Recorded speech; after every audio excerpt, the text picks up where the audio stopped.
Hi guys, magandang araw sa inyo, magandang gabi, umaga, o kung saan man kayo dako naroon. Ayun, magandang gabi. Ang balik na naman tayo sa issue sa politics sa government. So, yung issue ngayon nangyari kahapon sa Kamara at sa Senado na nakapag-endorse na ng impeachment ang Kamara, nakakuha ng botong 215 or 14 na congressman para ma-file sa Senate. Ayun. So ngayon, pinasa ngayon sa Senate. Ang sagot ng Senate, late daw. So, ang sagot nila, sa June 2 na maumpisan or tatalakayin yung article of impeachment ng Senate. So, although may point pareho yun eh. May point yung Senate, may point din yung Kamara. Pero,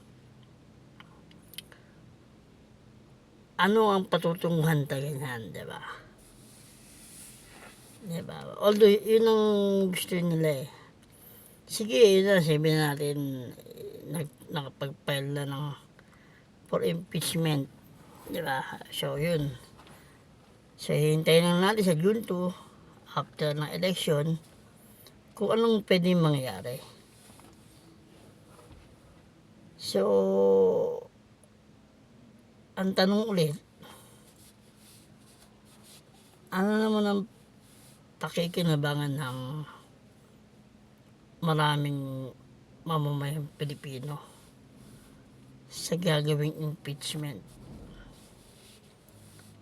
Diba? Ito, opinion ko lang.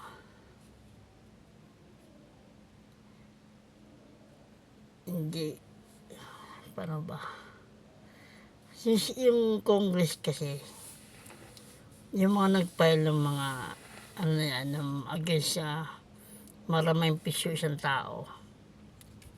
Di ba?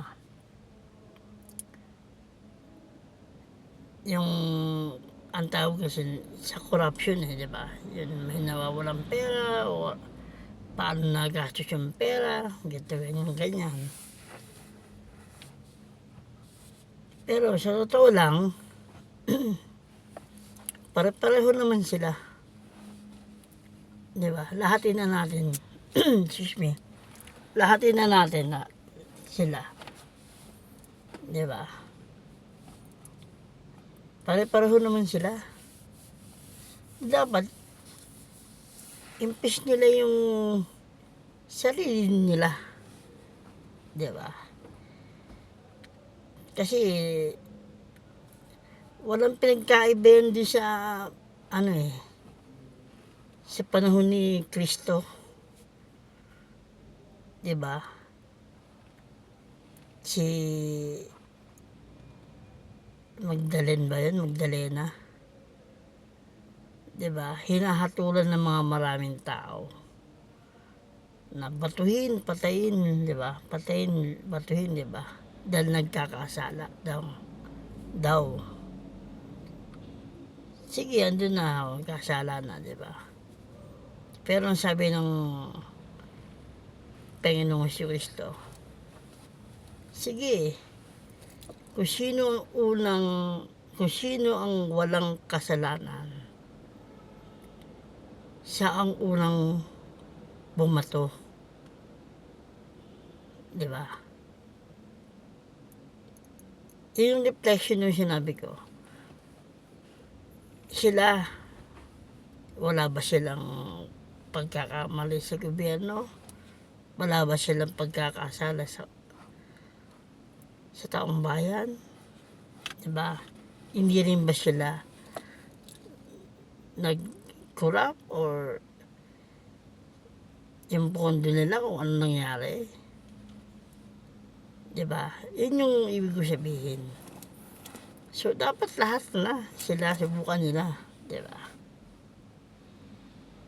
So, yun lang naman yung aking opinion.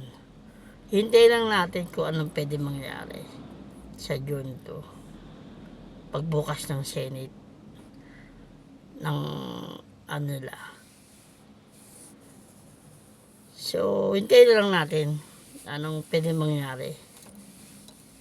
Diba? Kasi papogi lang naman yun. Yung, syempre, yung mga nasa Congress. Papogi yan ngayon sa sa eleksyon. Diba? Maniwala ka sa hindi. Pag nag-campaign yan, sa campaign period niyan, sasabihin nila, pag namalaki nila, isa ako sa pumirma o isa ako sa naghain ng impeachment sa ganitong tao, sa ganitong nag-corrupt. O, di ba? Pampapogi yun eh. Di ba? Pero basta na ng maraming tao kayo, mga politician, basta na ng tao yan. So, titignan lang natin kung pwede mangyari pagdating ng election or after ng yung formal na impeachment trial na kung anong pwede mangyari. Kasi ang tinitingnan ko lang din yan eh. Sige nga, anbawa lang. Ito'y overview lang. Anong tawag ito? Overview lang Sige nga, halimbawa nga, na-impeach nga yung tao. Diba? Sa isang banda, nanalo sila. Diba? Yung mga nag-impeach, diba? Ano na mangyayari sa Pilipino? Ano naman yung mangyayari sa mga, sa bansang Pilipinas? Diba? Yung impeachment pa, magkakaroon ba ng yung improvement sa ekonomiya ng Pilipinas? Diba? Ng mga nasasakupan yung mga distrito, magkakaroon ba ng magandang epekto yan doon sa nasasakupan nyo? Diba? Magkakaroon ba ng maraming trabaho yung mga Pilipino? O yung walang mga trabaho mga Pilipino, magkakaroon ba ng mga trabaho? Diba? Kasi pag sige, na-impeach, diba? O, yun. Nanalo sila, bawa lang. Yung ekonomiya ng Pilipinas nga, anong mangyayari? Diba? Ano magiging epekto dun sa individual na Pilipino? Aasenso ba? Diba? Diba? Aasenso ba ang Pilipinas? Diba? Yun lang naman yung aking opinion.